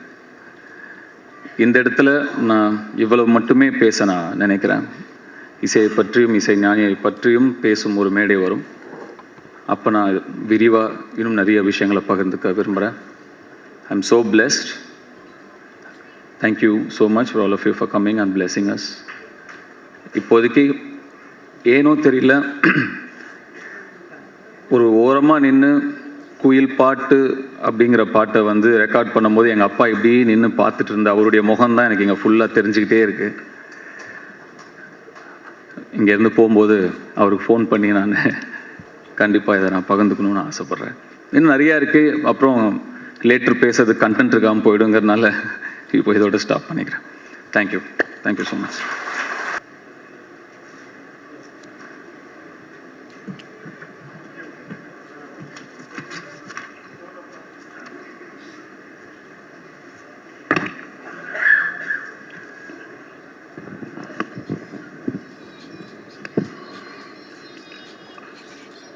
என் இனிய தமிழ் மக்களே, உங்கள் பாசத்திற்குரிய பாரதி ராஜா ஏதோ ஒரு புதிய உலகுக்கு வந்த மாதிரி சொல்ல வரும்போது, என் நண்பன் இளையராஜா உலகத்தில் நம்ம எதையோ அதிசயமாக பார்ப்போம். உலக அதிசயங்கள் எத்தனையோ சொல்லுவாங்க. இன்றைய அதிசயம் தாஜ்மஹால் சொல்லுவாங்க. இப்படி ஒன்று அதில் இளையராஜா ஒரு பெரிய நினைவு. இந்தியாவிலேயே இதுவரையிலும் நானும் சினிமா கலைஞர் வந்திருக்கேன், எத்தனையோ மியூசிக் டேரக்டர் பண்ணியிருக்கேன். ஆனால் அவனை சைல்ட்ஹுட்லேருந்து நான் கூடவே வந்தேன். அது என்ன சக்தியோ அவனுக்கு, அவன் கண்ணை பாருங்க, ஒரு பவர்ஃபுல் ஐஸ். அந்த முதல்ல மூஞ்சிலிருந்து இப்படா என்னடான்னு வேணும். மேடை நாகரிகருதி நான் பேசவில்லை என்று தவறாக எடுத்து விடாதீர்கள். ஏன்னா நான் இளையராஜா அவர்கள் சொல்லலாம், ஆனால் சொல்ல முடியல. அவன் தான் எனக்கு சொல்லி பழக்கம். அதனால் அதை யாரும் தவறாக எடுத்துக்காதீங்க. சின்ன வயதிலிருந்து நான் ராஜாவை பார்க்குறேன். எனக்கு ரொம்ப அதிசயம். பக்கத்தில் இருந்து நான் வளர்ந்த நானே அதிசயப்படுறேன். When he composed, he forgot himself. அவன் மூச்சு கூட இசையாக தான் வெளியே வரும். சும்மா அந்த விரலை வச்சு தட்டுனா நம்மளுக்கு இசை சத்தம் தாங்க. ஹார்மோனியை பெட்டில் அவன் கீபோர்டு வாசிக்கிறதில்ல. அந்த ஹார்மோனியை பெட்டி என்னை வாசி வாசி அவனை போட்டு துன்புறுத்தி எல்லா விரலையும் இழுத்துக்கிறான். அவனும் ட்ரை பண்ணுறான், நல்ல மியூசிக் இல்லாமல் விட்டுருவான்னு. விட மாட்டேங்குது அந்த ஹார்மோனியம். ஏய் கைவி கைவி அப்பேற்பட்டோம். என்ன ஏன்னா உள்ள நுழைஞ்சோன்னு இந்த மாதிரி சின்ன சின்ன ஃபங்க்ஷனாக இளையராஜாவுக்கு பார்த்து என்னடா இந்திய மாநிலங்களில் எத்தனை மாநிலங்கள் இருக்கிறதோ அத்தனையும் ஒன்று சேர்ந்து அவனுக்கு இந்திய அரசாங்கம் ஒரு பெரிய விழா நடத்த வேண்டும். அன்னைக்கு நான் அந்த விழாவில் கலந்துக்கணும் ஒரு ஆசை. அது ஒரு தூய்மையான சட்டை, தூய்மையான மூஞ்சி. எப்படி என் கூட தான் இருந்தேன், எப்படி இப்படி ஒரு ஞானம் வந்துச்சு? சின்ன வயசுலேயே ஞானம். எல்லா இடங்களும் சொல்லுவேன். அந்த காலத்து இன்னைக்கு என்ன, அந்த காலத்திலே ஒரு கம்பியை போட்டுக்குவோம், இதில் கட்டுவான், இந்த கம்பியை இங்கே போய் கட்டுவோம், ஒரு பூட்டு எடுத்துக்குவோம். நல்லா கவனிங்க, இதெல்லாம் ஏற்கனவே சொல்லிட்டேன். டொங்கின்னு ஒரு தட்டுவான், இது வைப்ரேஷனில் இந்த ஸ்ட்ரிங் இப்படி போகும்ல, வாசம் பூட்டை வச்சுக்கிட்டு ஒரு அதிசய பிறவின்னு மேடையில் இருக்க சொல்லலாம். உண்மையிலேயே ஒரு அதிசய பிறவி. காலங்களால் எத்தனை நூற்றாண்டுகள் ஆனாலும் இந்திய மாநிலமும் தமிழ் மாநிலமும் இளையராஜாவை மறக்க முடியாது. நானே அசதுவேன். கூட ஒரு பெற்ற தாய் அப்படிக்கு பிள்ளையா அவங்களுக்கே அதிசயப்பட வச்சிடும். அதுபோல் ஒரு நண்பனாகவும் எனக்கு தெரியல, உன்னை பற்றி பேசுறது கூட எனக்கு அருகே இருக்கான்னு தெரியல. தி கிரேட் இளையராஜா. இது ரொம்ப கஷ்டம் இந்த படம் பண்ணுறது.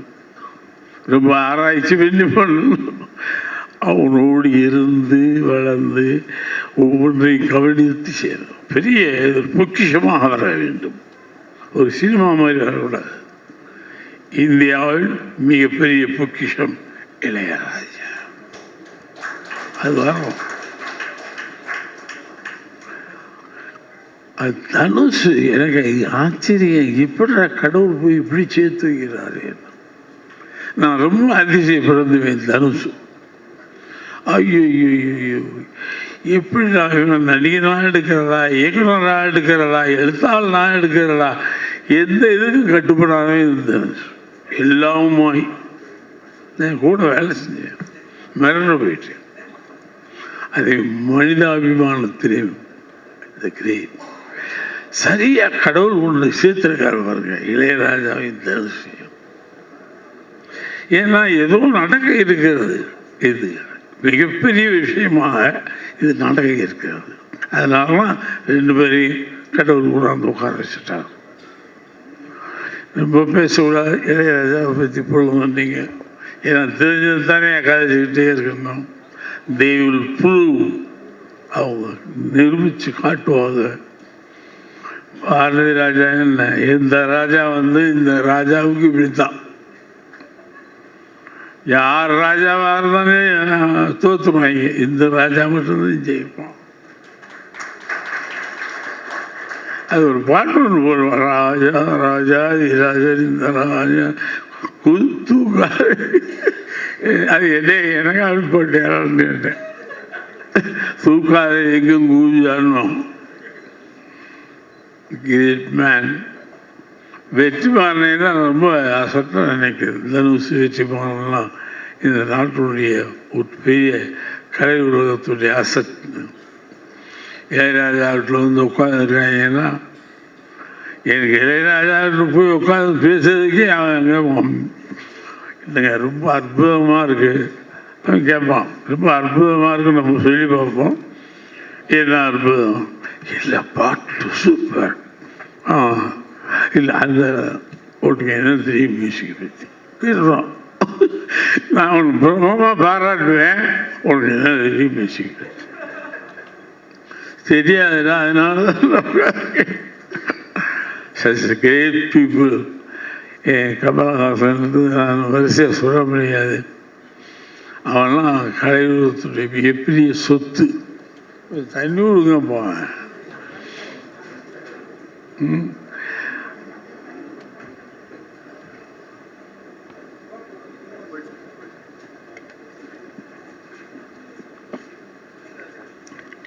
பதினாறு வயதிலே படம் எடுக்கும்போது அவன் பெரிய பாப்புலர் ஹீரோ. மலையாளங்கள் அது இது நடிச்சிட்ருக்காரு. பாரதி ராஜா கூப்பிட்டு எனக்கு கலைஞர் இல்லையா கூப்பிட்டு இந்த மாதிரி கேரக்டர் எல்லாத்தையும் இந்த ட்ரெஸ்ஸு இப்படி இருக்கணும், காக்கி சட்டை உள்ளக்கா மாதிரி நடைய அவன் கொடுத்த நடனம். அதில் டென்ட்டு இல்லை கடி டெங்கு அடி டெங்கு நடனம். கடவுள் நான் எவ்வளோ பெரிய பாக்கியசாலி. கமல் கூட சேர்ந்து தனுஷ் கூட வெற்றிமாறன் நான் தான் லக்கி ஃபெல்லோ. நான் தான் அந்த 16 வயதில் ஒரு நடனம் நடப்பான் கமலஹாசன்.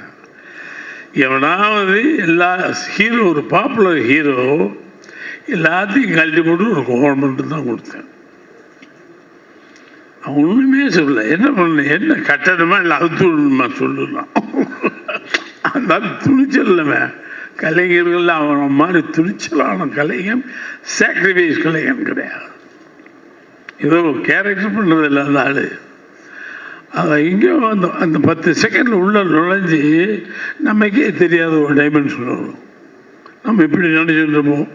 ஆத்தாவையும் காசு விடுன்னு எப்படி சொல்லுது நம்ம வேறு மாதிரி சொல்லி கொடுப்போம்.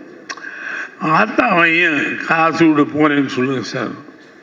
அதில் சேஞ்சஸ் பண்ணுவோமா? ஆமாம், இந்த ஸ்லாங்கே வேற மாதிரி இருக்கும். உச்சரிப்பு அத்தை பெருங்கலைஞன் இளையராஜா, கமலஹாசன், தனுஷ், வெற்றிமாறன் எல்லாமே எல்லாம் பெரிய பெரிய ஆட்களாக தான். மிகச்சிறப்பாக இந்த படம் வந்து the world record from Tamil. The world record from தமிழ்னு வந்து ஒரு ஜாப்பனீஸ்காரன் பார்க்கணும், சைனாக்காரன் பார்க்கணும், அமெரிக்கன்ஸ் பார்க்கணும். எல்லா பேரும் இந்த படத்தை பார்க்கணும். இது வெற்றி அடைய நான் வாழ்த்து கூற வார்த்தைகள் இல்லை. There is no words to catch and tell. என்னால் வார்த்தைகளை வசமாக எடுத்து பிடித்து சொல்ல தெரியவில்லை. இன்னைக்கு கூட உடம்புக்கு முடியல. சரி இப்போ வந்துடும். ஏன்னா இளையராஜா நான் எப்படிதான் வீட்டில் படுக்க முடியும்? எது நிற்கிறேன் நடந்தெல்லாம் காட்டிட்டு தான் வந்தேன். எனக்கு விட மாட்டேன்ட்டாங்க. நடக்க மாட்டேன், மேலே ஏறும்போது காட்டி கொடுத்துருவேன் உனக்கு உடம்புக்கு சரியில்லைன்னு. நடந்து காட்டிட்டு அப்புறம் தாங்க வந்தேன். அதே மாதிரி ஹாசினி வந்து சார் வேற என் கடைசி மூச்சு இருக்கும் வரை சினிமாவில் நான் கிங்காக வர வேண்டும் என்று நினைப்பேன். அதனால தயவு செய்து எந்த சூழ்நிலையிலும் பாரதி ராஜா தன்னை இழக்க மாட்டார் அப்படின்னு நினைச்சுக்க அவசியம். I love this cinema. எனக்கு வேற என்ன அறிவு ஒன்றும் தெரியாது. சினிமாவை தர ஒன்றுமே தெரியாது. அதுலேயும் போனால் தான் எனக்கு மரணம். என்னால் don't feel for me. I will be okay. I am okay. Now I am announcing okay I will do more films till the last film. எப்பயாவது வரும் ஒரு 100 வயசுலையோ 105 வயசுலையோ ஆசை பார்த்தீங்களா? ஒரு 100 வயசுலையோ 105 வயசுலையோ டைரக்ட் பண்ண அப்படிங்கிற ஒரு இதோடு மிகச்சிறந்த வாழ்த்துக்களை கூறி இந்த வேர்ல்டு ரெக்கார்டாக இந்த இளையராஜா படம் வர வேண்டும். அவன் அருள் மாதிரி ஒரு டைப்பான ஆள் டைரக்டருக்கானே. ஐயோ அவன் குலகாரன். ஆமாம், நீங்கள் அவன் படம் பாருங்க, குலகாரன்னு தெரியும். அற்புதமான டைரக்டர். நான் எப்படி அவனுக்கு இவ்வளோலாம் வருது? நாங்களும் தான் இத்தனை படம் பண்ணிட்டோம், டைரக்டர் வந்துட்டோம். ஆனால் ஷாக் வித் அருண்மாய். கிரேட். உன்னுடைய கூட்டணி அற்புதமாக இருக்கிறது. மிகப்பெரிய உலக ரெக்கார்டு, வேர்ல்டு ரெக்கார்டாக இது திகழ வாழ்த்தி விடைபெறுகிறேன். நன்றி சார். ஒரே ஒரு ரிக்வெஸ்ட் சார், ரொம்ப நாளைக்கு அப்புறம் நீங்களும் ராஜா சாரும் ஒரே மேடையில் இருக்கீங்க, ஒரு ஃபோட்டோ வேணும். இத்தனை ஃபோட்டோகிராஃபர்ஸும் கேட்குறாங்க, நீங்கள் 2 பேரும் சேர்ந்து வரணும் மேடையில். வாங்க ராஜா, வாங்க, கொஞ்சம் முன்னாடி வாங்க சார், சென்டரில்.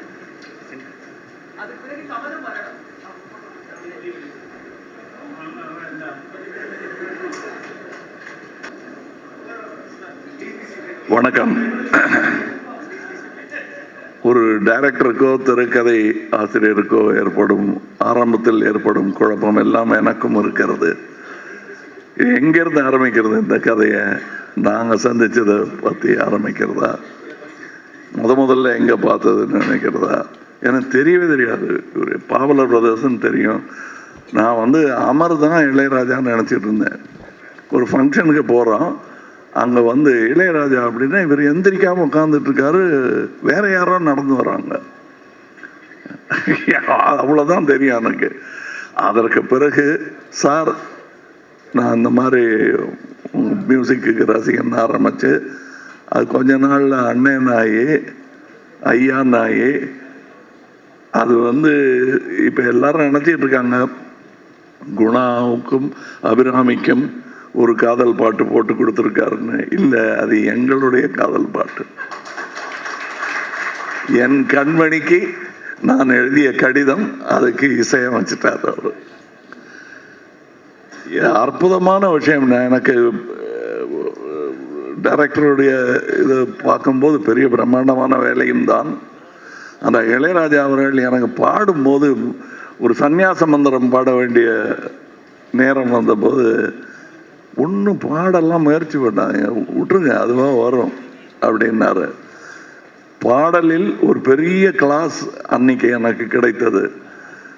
அந்த கவனம் பண்ணுறது, எஸ்பிபி குரலில் இருந்தால் நல்லா இருக்குமான்னு ட்ரை பண்ணுறது, அதெல்லாம் பண்ணாதீங்க, உங்களுக்குள்ள ஒன்று இருக்கு, அது கிடைச்சா போதும் அப்படின்னு சொன்னாங்க. அந்த மாதிரி ஈஸியாக இருக்கணுங்கிறது தான் அவரே உங்களுக்கு கொடுக்க போகிறாரு அந்த அட்வைஸு. அதை நானும் சொல்லுகிறேன். ஈஸி. நிறையா பேர் அதைத்தான் தனுஷன் சொன்னார், இந்த ப்ரெஷர் 1000 வரும், பட் நீங்கள் எப்படி அவரை பார்க்குறீங்களோ அப்படி எழுதுங்க. ஏன்னா எடுக்கணும்னு எடுத்தால் 8 பார்ட் எடுக்கலாம். ராஜாவை பிடிக்காதவர்கள் எடுத்தால் அது ஒரு படம். ஆனால் எப்படி எடுத்தாலும் அந்த இசை மேதைங்கிறவர் தனித்து நிற்பார். பிடிக்காதவங்க சொன்னால் கூட இதை மறுக்க முடியாதுல்ல. அவர் 6 அடியெல்லாம் கிடையாதுங்கன்னு ஆரம்பிப்பாங்க பிடிக்காதவங்க. ஆமாம், ஆனால் 1 அடி பாட்டு கேட்டால் போதும். அந்த மாதிரி நாங்கள் இப்போ கூட பேசிகிட்டு இருந்தோம். அதில் பொறாமை பிடித்தவர்கள், நல்ல வேளை எனக்கு இசையில் புரியும் அவ்வளோதானே தவிர பெரிய பேராசை ஒன்றும் கிடையாது. அதனால் எனக்கு அவர் மேலே பொறாமையே கிடையாது. அவர் செய்கிறதெல்லாம் நானே செஞ்சிட்ட மாதிரி சந்தோஷம் எனக்கு. அதாவது எங்கள் அப்பாவுக்கு பாடவே வராது. சரிகம பதனிசாவை சாணி தப்பா மகரிசான் பாடக்கூடிய அளவுக்கு தான் சங்கீதம் தெரியும். ஆனால் ரசிப்பார். அவர் தான் நாங்கள்லாம் பாடணும், இப்படி எனக்கு வரல உனக்கு வரணும், வருது உனக்கு கற்றுக்க அப்படின்னு சொன்ன மாதிரி எங்கள் அப்பாவுடைய நிலையிலிருந்து தான் நான் இவரை பார்க்குறேன். நான் எனக்கு வராதெல்லாம் இவருக்கு வருது. அதைத்தான் பாரதி ராஜா சொன்னார். எப்படி இது அப்படின்னு ஆச்சரியப்பட்டுக்கிட்டே வருடங்கள் கடந்து விட்டன. வெவ்வேறு ஆங்கிள் இருக்குங்க இவரை பற்றி. இவங்க கூட வேலை பார்த்தவங்க சொல்கிற ஒரு கதை, மியூசிஷியன்ஸ் சொல்கிற கதை, இசையெல்லாம் தெரியாமல் வாழ்க்கையில் இளையராஜாவை தன்னுடைய டைரியாக யூஸ் பண்ணுறவங்க சொல்கிற கதை. எனக்கு கல்யாணத்தும் போது இந்த பாட்டு நான் எனக்கு முதல் குழந்தை பிறந்த போது இந்த பாட்டு அத்தனை பேரும் அதை பேசுகிறாங்க. ஒரு நான் இப்போ எல்லாரும் சொல்லும்போது இவர் வாழும் காலத்தில் நான் இன்று பிறக்கவே இல்லை என்றாலும் இன்னும் ஒரு 100 வருஷம் கழித்து பிறந்திருந்தாலும் அவர் வாழும் காலத்தில் தான் வாழ்ந்திருப்பேன். ஏன்னா அவருங்கிறது இசைதான் அப்பவும் இருக்கும். அதுக்கு ஒரு உதாரணம் சொல்லணும்னா, நானும் அவரும் ரசிக்கும் ஒரு அமேடியஸ் மொசார்ட் என்ற படத்தில் ஒரு வைவோதிக மியூசிஷியன் ஒருத்தர் இருந்திருப்பார். யாரும் இப்போ அந்த காலத்தில் பெரிய ஆளுங்க அவர் அப்படின்னு சொல்லி அவர் உட்காந்துருப்பார். அவர் மனநிலை சரியில்லாமல் உட்காந்துருப்பார். அவரை பார்க்க ஒருத்தர் போவார், நீங்கள் பெரிய மியூசிஷியன்னு கேள்விப்பட்டேன், நான் பெரிய மியூசிக்கெல்லாம் போட்டிருக்கேங்க, கம்போசர் அப்படின்ட்டு வாசிப்பார். இது நான் போட்டது அப்படியா, கேட்டது இல்லையா, இல்லைங்க, இன்னொன்று பார்த்துக்கிறேன், இன்னொன்று வாசிப்பார், ரொம்ப நல்லா இருக்குங்க, கேட்டிருக்கீங்களான்னு, இல்லை அப்படின்னு கொஞ்ச நாள் முறைச்சிட்டு இன்னொன்று வாசிப்பார், கூடவே சேர்ந்து பாடுவார். ஓ, இந்த பாட்டு நீங்கள் போட்டது தானா? நோ, தட் வாஸ் மொசார்ட் அப்படின்னு. அது இன்னொருத்தனுடைய பொறாமை அதில் கொந்தளிக்க அங்கேருந்து ஆரம்பிக்கும் படம். தட் இஸ் இளையராஜான்னு சொல்றதுக்கு 1000 மியூசிஷியன்ஸ் இருக்கணும். அந்த மாதிரி எனக்கு இப்போ நான் தான் சொன்னேன், சாயங்காலம் ஒரு ஃபங்க்ஷன் இருக்கு, எல்லாரும் மனம் விட்டு பேசினான்னா நீங்கள் நேரம் இங்கேருந்து அங்கே தான் வர வேண்டியிருக்கும் அப்படின்னு சொன்னேன். Once again to the director நான் சொல்றது, உங்கள் பார்வையில் உங்களுக்கு சொல்லணும்னு தோன்ற அந்த நிஜத்தை சொல்லுங்கள். ப்ரெஷர் எடுத்துக்காதீங்க. ஏன்னா இந்த படம் இசைஞானி இளையராஜாவை பற்றிய படம் மட்டும் இல்லை, பாரத் ரத்னா இளையராஜாவை பற்றிய படம். இது வாழ்த்துல டிமாண்ட், எங்களுடைய டிமாண்ட். இதுலேயே கொஞ்சம் பாஷையெல்லாம் கம்மியாக இருக்குது, தமிழ், தெலுங்கு, மலையாளம், கன்னடா, ஹிந்தின்னு. இன்னும் இந்தியாவிலேயே இன்னும் நிறைய பாஷை இருக்குது. அத்தனையும் சேர்த்து அவையிலெல்லாம் இந்த கூட்டிகிட்டு போவார் இவர். இப்போ சொன்னார் இல்லையா தனுஷ், எனக்கு வழி நடத்தும்னு. உங்களை அவர் இசை வழி நடத்தி ரோடு போட்டு கொடுத்துரும் உங்களுக்கு. எல்லா ஊருக்கும் போகலாம், போக வேண்டும். நான் எனக்கு பொறாமையாக கிடையாது. அதான் நான் சொன்னேனே, சார்னு ஆரம்பித்து, அண்ணன் ஆரம்பித்து, ஐயான்னு ஆரம்பித்து, இப்போ வித்தியாசம் இல்லாமல் அவருக்கு பாராட்டு வரும் போதெல்லாம் எனக்கு வருவதாக எனக்கு தோன்றும். அப்படிப்பட்ட ஒரு பாராட்டு விழாவாகத்தான் நான் இதை எடுத்துக்கொள்கிறேன். இதில் இன்னும் நிறையா சொல்வதற்கான விஷயங்கள் எனக்கு இருக்கிறது. ஆனால் இதற்கு பிறகு இசை வெளியீட்டு விழா, பிரீமியர், வெற்றி விழா, நிறைய வாய்ப்புகள் இருக்கிறது. அங்கேயெல்லாம் பேசுவதற்கு நிறைய இருக்கிறது, பேசலாம். வாழ்த்துக்கள், வணக்கம். கம்பேர் பண்ணதில் எனக்கு ஏதாவது பைசா வசூல் வேணும்ல. கமலுக்கு அப்போ 19 வயசு, எனக்கு 12 வயசு. தமிழ், தெலுங்கு, மலையாளம், கன்னடான்னு டே அண்ட் நைட் ஒர்க் பண்ணிட்டு இருந்தார். இப்போல்லாம் இருக்கிற மாதிரி ஒரே படம்லாம் கிடையாது. ஒரு 15 படம் இருக்கும் அவருக்கு. அந்த சமயத்தில் நான் ஸ்கூல்லேருந்து வந்த உடனே செகண்ட் சண்டே ஆச்சுன்னா கிளம்பும்பார். எங்கே அப்படின்னா மயிலாப்பூர் ஃபைன் ஆர்ட்ஸ்க்கு போவோம். அங்கே பாவலர் பிரதர்ஸோட கமல் பாட்டு பாடுவார். ஸோ அந்த சீன்லாம் எப்படி எடுக்க போகிறீங்க, 20 வயசு கமலை எங்கேருந்து கொண்டு வர போகிறீங்க அப்படின்னு கேட்கணும்னு. அதுக்கப்புறம் ராஜா சாரோட சென்ஸ் ஆஃப் ஹியூமர், அதை நீங்கள் பிடிச்சே ஆகணும். பொம்முக்குட்டி அம்மாவோட ஷூட்டிங்க்கு அவர் வந்தார். அவர் ப்ரொடியூஸ் பண்ண படம். நாங்கள் சத்யராஜ் கேரளாவில் எங்கேயோ ஷூட் பண்ணிகிட்ருக்கோம். எல்லாரும் வந்தோடனே எல்லாரும் எழுந்து ராஜா சாருக்கு வணக்கம் சொன்னாங்க. நான் அவர் பார்த்து வளர்ந்த பெண், அதனால நான் அவர்கிட்ட குடும்பம் மாதிரி தான் பழகுவேன். என்கிட்ட வந்தார். வந்துட்டு கூட யார் வந்திருக்காங்க அப்படின்னு கேட்டார். அப்படி முடித்தேன். அண்ணா வந்திருக்காரா, அப்பாவை கேட்டார். வரல. மன்னி வந்திருக்காங்களா, வரல. உங்கள் அக்கா வந்திருக்காங்களா, இல்லை. தனியாக வந்திருக்கியா அப்படின்னு கேட்டார். ஆமாம் அண்ணே. என்ன வீட்டில் இந்த கழுது அவுத்து விட்டாங்களான்னு கேட்பார். அவரோட சென்ஸ் ஆஃப் ஹியூமரை நீங்கள் டெஃபினட்டாக பிடிக்கணும். அது எங்களுடைய ஆசை.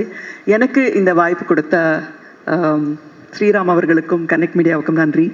இந்த படத்தோட நடிகர்கள், தொழில்நுட்ப கலைஞர்கள் குழுவை பார்க்கும்போது இசைஞானியோட வாழ்க்கைக்கு நியாயம் பண்ணும் விதமாக இந்த படம் இருக்க போகுது அப்படிங்கிறதுல எந்த விதமான சந்தேகமும் இல்லை. இப்படி ஒரு காலத்துக்கும் நிற்க போகிற வரலாற்று பதிவு நிகழ போகிறதுக்கு காரணமான Mercury Movies அண்ட் கனெக்ட் மீடியாவுக்கு நன்றியையும், இப்படம் சிறப்பாக உருவாகி மகத்தான வெற்றி பெற்று உலகின் அனைத்து சினிமா ரசிகர்கள்கிட்டையும் இசைஞானியின் வாழ்க்கை வரலாறு சென்றடையணும்னு கோடானு கோடி ரசிகர்களின் சார்பாக வாழ்த்துகிறேன். நன்றி, வணக்கம்.